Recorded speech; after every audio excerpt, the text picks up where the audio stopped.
ओम श्री गणेशाय नमः। माता सरस्वती जी की जय। भगवान भवानी शंकर जी की जय। श्री तुलसीदास जी महाराज की जय। श्री रामचरितमानस बालकांड। आज 15वां दिन। तुलसीदास जी महाराज 39वें दोहे के बाद जो लिखते हैं वो इस प्रकार से है कि राम भगति सुरसरी तहि जाई, मिली सुकीरति सरजु सुहाई। सानुज राम समर जसु पावन, मिलऊ महानदु सोन सुहावन। जुग बिच भगति देव धुनि धारा, सोहति सहित सुबिरति विचारा। त्रिविध ताप त्रासकति मुहानी, राम स्वरूप सिंधु समुहानी। मानस मूल मिली सुरसरिहि, सुनत सुजन मन पावन करिहि।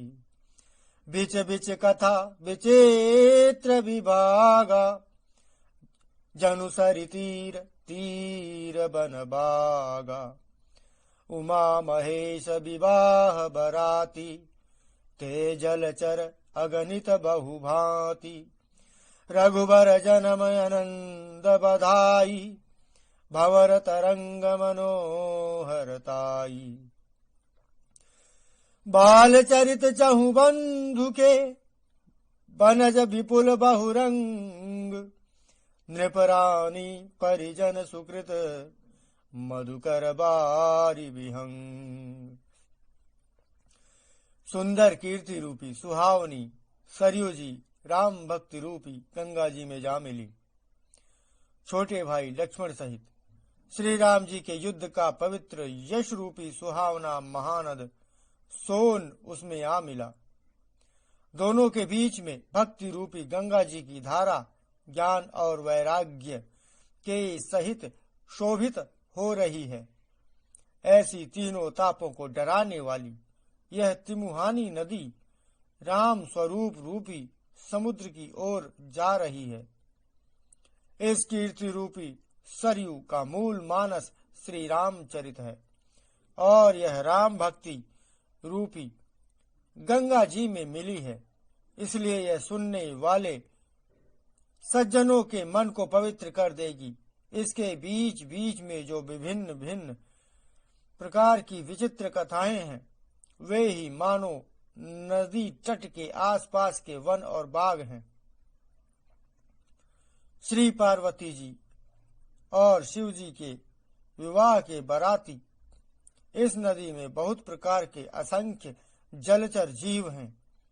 श्री रघुनाथ जी के जन्म की आनंद बधाइयां ही इस नदी के भंवर और तरंगों की मनोहरता है। चारों भाइयों के जो बाल चरित्र हैं, वे ही इसमें खिले हुए रंग बिरंगे बहुत से कमल हैं।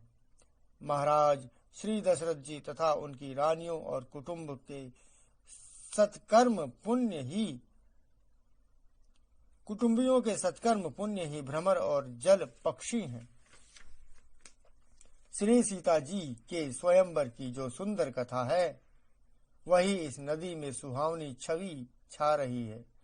अनेकों सुंदर विचारपूर्ण प्रश्न ही इस नदी की नावें हैं और उनके विवेक युक्त उत्तर ही चतुर केवट है। इस कथा को सुनकर पीछे जो आपस में चर्चा होती है, वही इस नदी के सहारे सहारे चलने वाले यात्रियों का समाज शोभा पा रहा है। परशुराम जी का क्रोध इस नदी की भयानक धारा है और श्री रामचंद्र जी के श्रेष्ठ वचन ही सुंदर बंधे हुए घाट हैं।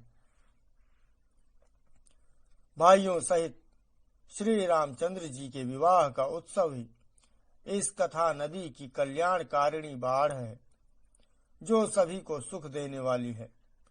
इसके कहने सुनने में जो हर्षित और पुलकित होते हैं, वे ही पुण्यात्मा पुरुष हैं, जो प्रसन्न मन से इस नदी में नहाते हैं। श्री रामचंद्र जी के राज तिलक के लिए जो मंगल साज सजाया गया, वही मानो पर्व के समय इस नदी पर यात्रियों के समूह इकट्ठे हुए हैं। कैकेयी की कुबुद्धि ही इस नदी में काई है, जिसके फल स्वरूप बड़ी भारी विपत्ति आ पड़ी। संपूर्ण अनगिनत उत्पातों को शांत करने वाला भरत जी का चरित्र नदी तट पर किया जाने वाला जप यज्ञ है। कलयुग के पापों और दुष्टों के अवगुणों को वर्णन का जो वर्णन है, वे ही इस नदी के जल का कीचड़ और बगुले कौवे हैं। कीरति सरित छहू ऋतुरूरी, समय सुहावनी पावनी भूरी। हिम हिम शैल सुता शिव व्याहु, शिशिर सुखद प्रभु जन्म उछाहु।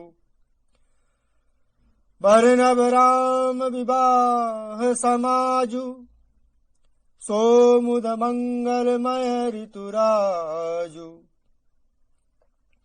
ग्रीष्म दुसह राम बन गवनु, पंथ कथा करया तप पवनु। बरसा घोर निशाचर रारी, सुरकुल सालि सुमंगलकारी। राम राज सुख विनय बड़ाई, बिसद सुखद सोई सरद सुहाई। सती शिरोमणि सिय गुण गाथा, सोई गुण अमल अनुपम पाथा। भरत सुभाव सुशीतलताई, सदा एक रस बरनि न जाई। अवलोकनी बोलनी मिलनी, प्रीति परस परहास। भायप भली चहु बंधु की, जल माधुरी सुबास। इस कथा को जो सुनकर पीछे से जो आपस में चर्चा की गई, वो भी बड़ी शोभनीय है। यह कीर्ति रूपिणी नदी छहों ऋतुओं में सुंदर है। सभी समय यह परम सुहावनी और अत्यंत पवित्र है। इसमें शिव पार्वती का विवाह हेमंत ऋतु है। श्री रामचंद्र जी के जन्म का उत्सव सुखदायी शिशिर ऋतु है। श्री रामचंद्र जी के विवाह समाज का वर्णन ही आनंद मंगलमय ऋतुराज बसंत है। श्री राम जी का वन गमन दुसह ग्रीष्म ऋतु है और मार्ग की कथा कड़ी धूप और लू है। राक्षसों के साथ घोर युद्ध ही वर्षा ऋतु है, जो देवकुल रूपी धान के लिए सुंदर कल्याण करने वाली है। रामचंद्र जी के राज्यकाल का जो सुख, विनम्रता और बड़ाई है, वही निर्मल सुख देने वाली सुहावनी शरद ऋतु है। सती शिरोमणि श्री सीता जी के गुणों की जो कथा है, वही इस जल का निर्मल और अनुपम गुण है। श्री भरत जी का स्वभाव इस नदी की सुंदर शीतलता है, जो सदा एक सी रहती है और जिसका वर्णन नहीं किया जा सकता। चारों भाइयों का परस्पर देखना, बोलना, मिलना, एक दूसरे से प्रेम करना, हंसना और सुंदर भाईपना, इस जल की मधुरता और सुगंध है। आरती विनय दीनता मोरी, लघुता दलित सुबारी न थोरी। अद्भुत सलिल सुनत गुणकारी, आस पियास मनोमलहारी। राम सुप्रेम ही पोषत पानी, हरत सकल कली कलु सगलानी। भव श्रम शोषकतोषा, समन दुरित दुख दारित दोषा। काम कोह मद मोह नसावन, विमल विवेक विराग बढ़ावन। सादर मज्जन पान किए ते, मिटहि पाप परिताप हिये ते। जिन यही बारी न मानस धोए, ते कायर कलिकाल बिगोए। त्रिषित निरखि रवि कर भव बारी, फिर हई मृग जिम जीव दुखारी। मति अनुहारी सुबारी गुण, गन गनी मन अनवाई। सुमिर भवानी शंकरहि, कह कवि कथा सुहाई। अब रघुपति पद पंकरु, हिय धरि पाई प्रसाद।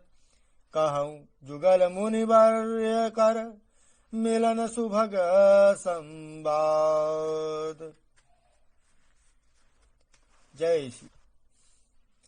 मेरा आर्त भाव, विनय और दीनता इस सुंदर और निर्मल जल का कम हल्कापन नहीं है, अर्थात अत्यंत हल्कापन है। यह जल बड़ा ही अनोखा है, जो सुनने से ही गुण करता है और आशा रूपी प्यास को और मन के मैल को दूर कर देता है। यह जल श्री रामचंद्र जी के सुंदर प्रेम को पुष्ट करता है, कलयुग के समस्त पापों और उनमें होने वाले गलानी को हर लेता है, संसार के जन्म मृत्यु रूपी श्रम को सोख लेता है, संतोष को भी संतुष्ट करता है और पाप ताप दरिद्रता और दोषों को नष्ट कर देता है। यह जल काम क्रोध मद और मोह का नाश करने वाला और निर्मल ज्ञान और वैराग्य का बढ़ाने वाला है। इसमें आदर पूर्वक स्नान करने से, इसे पीने से हृदय में रहने वाले सब पाप ताप मिट जाते हैं। जिन्होंने इस राम सुयश रूपी जल से अपने हृदय को नहीं धोया, वे कायर कलयुग के द्वारा ठगे गए। जैसे प्यासा हिरन सूर्य की किरणों के रेत पर पड़ने से उत्पन्न हुए जल के भ्रम को वास्तविक जल समझकर पीने दौड़ पड़ता है और जल न पाकर दुखी होता है, वैसे ही वे कलयुग के ठगे हुए जीव भी विषयों के पीछे भटक कर दुखी होंगे। अपनी बुद्धि के अनुसार इस सुंदर जल के गुणों को विचार कर उनमें अपने मन को स्नान कराकर और श्री भवानी शंकर जी को स्मरण करके कवि तुलसीदास सुंदर कथा कहते हैं। मैं अब श्री रघुनाथ जी के चरण कमलों को हृदय में धारण कर और उनका प्रसाद पाकर दोनों श्रेष्ठ मुनियों के मिलन का सुंदर संवाद वर्णन करता हूँ। आज 15वें दिन 42वें दोहे तक कहने के बाद मैं अपनी वाणी को विश्राम देता हूँ। अपराधों त्रुटियों भूल चूकों के लिए भगवान भवानी शंकर जी से, श्री तुलसीदास जी महाराज जी से, सिया रामचंद्र जी से समस्त प्रकार से क्षमा मांगता हूँ। जय सिया राम।